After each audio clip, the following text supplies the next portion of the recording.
किस्सा रीमा का है, जिसकी अम्मी की मौत हो गई थी। लेकिन उसके अब्बू रमेश ने लोगों के कहने पर दूसरी बार निकाह शीला से कर लिया था, जो कि खुद एक गरीब परिवार से ताल्लुक रखती थी। शीला पर जिम्मेदारी थी अपने 2 छोटे भाई और एक बहन की। निकाह के बाद देखो, मैंने तुमसे निकाह सिर्फ अपनी बेटी रीमा और बेटे सोनू के वास्ते की है। मेरे पास खाने पीने की कोई किल्लत नहीं, घर भी है। तुम्हें सिर्फ इन बच्चों को अम्मी का प्यार देना है और इन दोनों को किसी लायक बनाना है। मुझे मालूम है, लेकिन मेरी सिर्फ इतनी सी शर्त है कि मैं कभी भी अपने भाई बहन के लिए कुछ करूं तो आप मुझे टोकेंगे नहीं, क्योंकि मेरे अम्मी अब्बू गरीब हैं। चलो ये भी ठीक है, लेकिन मेरे बच्चों को कोई दिक्कत नहीं होनी चाहिए। उन लोगों के बाद जो वक्त मिलेगा वो तुम अपने भाई बहनों को दे देना। कुछ दिनों बाद शीला को एक बेटा पैदा होता है। शुरुआत के कुछ दिनों तक तो शीला ठीक रहती है, लेकिन फिर वो एक रोज रमेश के जाने के बाद उसकी बेगम की वो अलमारी खोलती है जिसे उसने शीला को छूने तक से मना कर रखा था। तभी वहाँ उसका बड़ा बेटा सोनू आ जाता है। ये क्या है? आप मेरी अम्मी की अलमारी खोलकर क्यों देख रही हैं? अब्बू ने मना किया ना आपको इसे छूने से। शीला को सौतेले बेटे सोनू पर बहुत गुस्सा आता है, लेकिन वो सोच लेती है कि इस वक्त उसे गुस्से से नहीं बल्कि सोच समझकर काम करना पड़ेगा। अरे बेटा, मैं तो देख रही थी कि तुम्हारे अब्बू के कोई धोने वाले कपड़े तो नहीं हैं। मैं मशीन में चला दूं।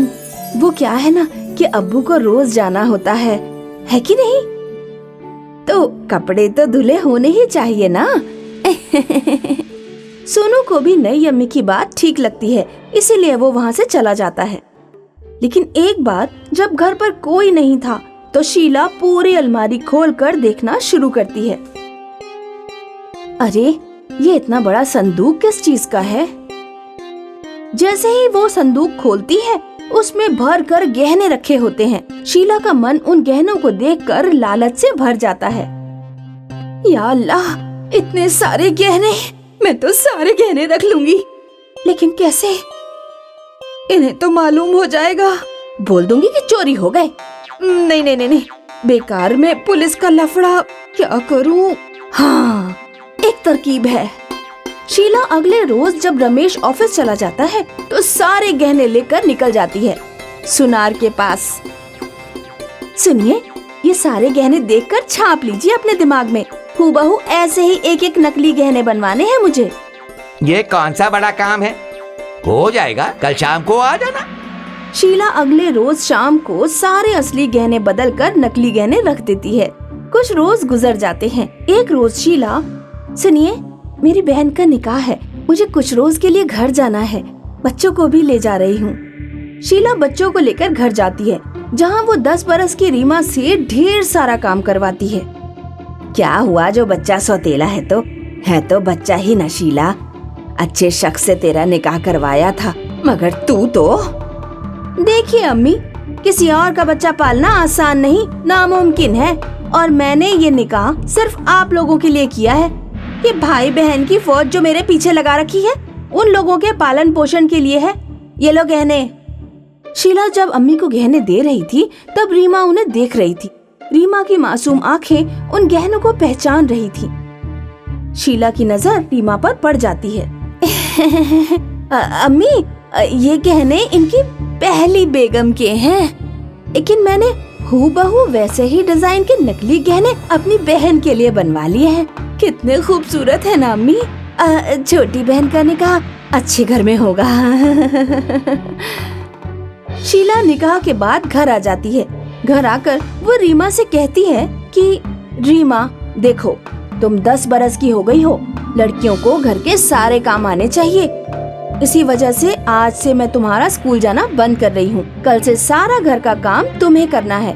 अब्बू पूछेंगे तो बोल देना कि पढ़ाई नहीं करनी है तुम्हें, समझी? फिर वो बेटे से बोलती है, तुम अब इस काबिल हो गए हो कि घर का खर्चा उठा सको और छोटे भाई को देखो। और सुनो, अब्बू पूछे तो बोल देना कि काम करना चाहते हो। बस अब क्या था, बेटी पूरे दिन घर का काम करती और बेटा पूरे दिन घर से बाहर रहता। पूरे घर में शीला और उसके बेटे का राज चलता था। अरे रीमा, छोटे भाई को दूध दे दे, कब से मासूम भूखा बैठा है। दे दिया था अम्मी। तो क्या पागल हो गया जो रोए जा रहा है? अब तू ज्यादा होशियारी कर रही है रीमा। मेरे बेटे का खाने पीने का कोई ख्याल नहीं रखती है। अम्मी, अब हम सब बड़े हो गए हैं, क्या वो हर वक्त छोटे बच्चों जैसे रोते रहता है?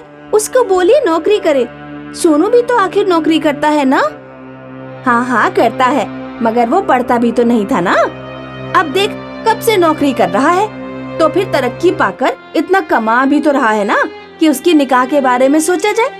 मगर अब तो ये लग रहा है कि उसके निकाह से पहले तेरा ही निकाह करना होगा। शीला रीमा का निकाह एक ऐसे घर में कर देती है जहाँ 4 ननद होती हैं। शीला को ऐसा लगता है कि वो सभी मिलकर रीमा को बेहद परेशान करेंगी, लेकिन होता उसका उल्टा है। एक रोज शीला रीमा के ससुराल जाती है, जहाँ उसकी सास, अरे आइए आइए, कैसे आना हुआ? बस बेटी से यूं ही मुलाकात करने आई थी। हाँ, मगर हमारी बहू तो अभी आराम कर रही है। बेटियों को बोल देती हूँ खाने पीने का इंतजाम कर देगी। अरे काम करवाया कीजिए बहू से, वहाँ तो मैं सारा काम करवाती थी, ऑफ तक ना करती थी वो। हाँ हाँ, बेहद काम कर चुके हैं मेरी बहू अपने हिस्से का। आप क्यों आई हैं ये बताइए। शीला को सास की बातें सुनकर गुस्सा आ जाता है और वो वहाँ से चली जाती है। कुछ वक्त के बाद शीला के शौहर की मौत हो जाती है। देख, अब तेरे अब्बू तो रहे नहीं, तेरा भी निकाह हो गया है। अच्छा होगा तू इस घर को छोड़ दे। वैसे भी जब तक मैं जिंदा हूँ ये घर मेरा ही रहेगा। बेटा घर छोड़कर चला जाता है। शीला बड़े मजे में अपने बेटे बहू के साथ जिंदगी जी रही होती है। कोई भी सौतेली औलाद उससे मिलने नहीं जाती थी। लेकिन एक रोज, भाईजान अम्मी कैसी हैं? मालूम नहीं बहन, मैं तो गया नहीं, लेकिन जब से घर से निकाला है बस घर ही बसाने की जद्दोजहद कर रहा हूँ। दोनों भाई बहन अम्मी को देखने के लिए अब्बू के घर जाते हैं, जहाँ वो शीला की हालत देखकर दंग रह जाते हैं। मुझे एक गिलास पानी दे दो। अरे अम्मी, ये क्या हो गया? आप तो सूखकर कांटा हो गई हैं। ये मेरे कर्मों के ही फल हैं। बहू ने बेटे को मुझसे अलग कर दिया, सारे गहने पैसे सब कुछ ले गई। अब मैं यहाँ एक रोटी तक के लिए मोहताज हो गई हूँ। फिर दोनों भाई बहन अम्मी की देखभाल करते हैं। कहते हैं कि सोने में दौलत होती है, ये किसी की जिंदगी संवार देती है तो किसी की बर्बाद भी कर देती है। आइए सुनते हैं इसी मुहावरे को सच साबित करने वाला एक अफसाना। एक देही इलाके की एक लड़की देही इलाके में अपनी माँ के साथ रहती थी। अपने शौहर के अचानक मरने के बाद बबली की माँ बबली को लेकर अपने भाई अमन सिंह के यहाँ सफर एहतमाम करती है। ले बबली, 2-4 कपड़े और धो दे, फिर खाना नौश फरमा लेना। मामी जान, मैं पहले ही 10 कपड़े धो चुकी हूँ और अब पूरी गठरी फिर ले आई हैं। मेरे हाथों में दर्द हो रहा है। ओहो, खाना खाते वक्त पेट में दर्द नहीं होता और कपड़े धोते वक्त हाथ दर्द करने लगे। माँ बेटी को बिल्कुल मुफ्त का खाना खाने को चाहिए, काम के ना काज के, दुश्मन अनाज के। क्या हुआ भाभी जान, आप हमेशा मेरी दुख्तर को तंज कसती रहती हैं। चल बबली, पहले खाना खा ले, सहर से भूखी है। बचे हुए कपड़े शाम को धो लेना। मुमानी का खून खौल जाता है। बबली की मुमानी को बबली और उसकी माँ नागवार गुजरती थी। वो किसी तरह से इन दोनों से निजात पाना चाहती थी। शाम को जब खाना बनाते वक्त बबली मुंह धोने चली गई तो मुमानी चुपके से रसोई में घुसती है और सब्जी में ढेर सारी मिर्च डाल देती है। थोड़ी देर में उनके मामू जान और उनका भाई नौकरी से लौट आए और खाना नौश फरमाने लगे। ये खाना आज किसने बनाया है? इसके हर जद मिर्ची डाली जाती है क्या? तुम्हारी भांजी ने बनाया है। आज जब मैंने बबली से 2-4 कपड़े धोने के लिए कह दिया था तो तुम्हारी बहन मुझ पर ऐसे चिल्लाई जैसे मुझे खा जाएगी। आज खाने में मिर्ची डाली है, कल ना जाने क्या क्या डालेगी। मैं तो कहती हूँ बाहर कर दो इन दोनों को, हमारे सर से ये बोझ तो उतारो। बबली के मामा जान अपनी बीवी के बहकावे में आ जाते हैं। तुम दोनों लोग इस घर से बाहर निकल जाओ। हमारे अपने बहुत अखराजात हैं, हम तुम्हारा खर्च नहीं उठा पाएंगे। लेकिन भाईजान हम कहाँ जाएंगे? कहीं भी जाओ, मैं नहीं जानता, लेकिन यहाँ से निकल जाओ। इस घर से मेरी बहुत सी यादें जुड़ी हुई हैं। माँ का वो चाकू, वो पुरानी कुटिया। आप मुझसे ये घर छोड़ने के लिए क्यों कह रहे हैं? ये लो माँ का पुराना चाकू, ले जाओ। हम इसका इस्तेमाल नहीं करते और पुराने ख्यालों के सहारे ही जिंदगी गुजार लेना। यहाँ से निकल जाओ।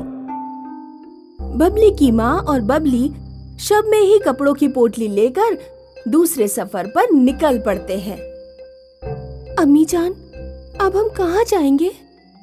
बचपन में मेरी एक लीला नाम की अजीज दोस्त थी। उसका ससुराल शायद 5 मील दूर मीरपुर देही इलाके में है। उसी के पास चलते हैं बेटा। लेकिन मालूम नहीं कि वो मुझे पहचानेगी या नहीं। अल्लाह जाने, बहुत वक्त गुजर चुका है। माँ बेटी कुछ दूर तक चलते रहे। जब थक गए तो एक पत्थर के साए में सो गए। सहर होने पर बबली को बहुत जोर से भूख लगी। माँ, बहुत शदीद भूख लगी है। वो देख, सामने एक आम का पेड़ है, उस पर कच्चे आम लगे हैं। वहीं से कुछ आम तोड़ ला। बबली दरख्त पर चढ़कर कच्चे आम तोड़ लेती है। जैसे ही वो चाकू से आम को काटती है, आम सोने का बन जाता है।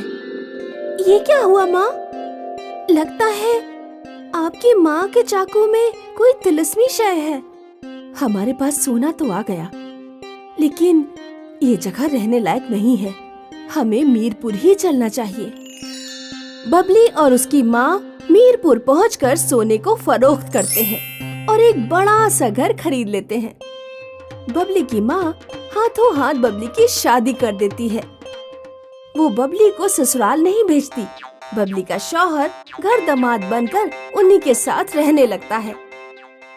एक दिन जब बबली की अजीज दोस्त लीला अपने मायके गई, तो उसने देही इलाके के लोगों को बबली और उसकी माँ के बारे में जिक्र किया। बबली की उमानी लीला की बातें सुनकर हैरान हो गई। उस रात अमन सिंह घर लौटा तो वो उनसे बोली, सुना है आपने जो अपनी बहन को चाकू दिया था, वो कोई तिलिस्मी चाकू है। उससे कोई भी चीज काटिए वो सोने में तब्दील हो जाती है। किस्मत ही खराब है हमारी, इतना कीमती चाकू आपने उनको दे दिया। तुम बेफिक्र रहो, मैं उस चाकू को किसी बहाने से अपने घर ले आऊंगा। अमन सिंह माँ के चाकू की तरह एक चाकू तकमील करवाता है। वो एक चूहा अपने साथ लेता है और एक दिन बबली के घर पहुँच जाता है। बबली की माँ उस दिन घर पर तन्हा थी। सलाम वालेकुम आपा, मैंने तुम्हारे साथ जो कुछ भी किया मैं उसके लिए माफी चाहता हूँ। कोई बात नहीं भाईजान, अब हम अपनी जिंदगी में खुशहाल हैं। अमन सिंह ने देखा कि तिलिस्मी चाकू पास की मेज पर ही रखा है। वो अचानक ही अपनी जेब से चूहा निकाल देता है। इतने में ही अमन सिंह चाकू को बदल देता है। अरे अरे अरे, मुझे माफ करना, पता नहीं चूहा मेरी जेब में कहाँ से आ गया, शायद रास्ते में घुस गया होगा। अच्छा आपा, अब मैं चलता हूँ। इस तरह फरेब से अमन सिंह तिलिस्मी चाकू को लेकर अपने घर पहुँचता है। वो तिलिस्मी चाकू से ढेर सारा सोना दस्तयाब करता है। ज्यादा दौलत आने की वजह से अमन सिंह का बेटा बर्बाद हो जाता है। वो लोग जल्दी ही बहुत ही दौलतमंद बन जाते हैं। वो जुआ, शराब और मस्तीखोरी में मुब्तला हो जाते हैं। एक दिन विनोद जब अपने घर लौटा तो अमन सिंह उससे बोला, विनोद, ये कोई घर आने का वक्त है? तुम बहुत पैसे बर्बाद करने लगे हो और अपनी हालत तो देखो जरा। जब घर में सोना देने वाला चाकू है तो मैं पैसे की फिक्र क्यों करूं? लाओ चाकू मुझे दीजिए, मुझे और सोना चाहिए। तुम्हें चाकू नहीं मिलेगा और कल से तुम कहीं भी नहीं जाओगे। बाबा जान, मुझसे बहस मत करिए, चाकू मुझे दीजिए। नहीं दूंगा। अमन सिंह और विनोद चाकू के लिए आपस में ही लड़ जाते हैं। गलती से चाकू विनोद के पेट में चला जाता है। चाकू घुसते ही विनोद सोने का बन जाता है।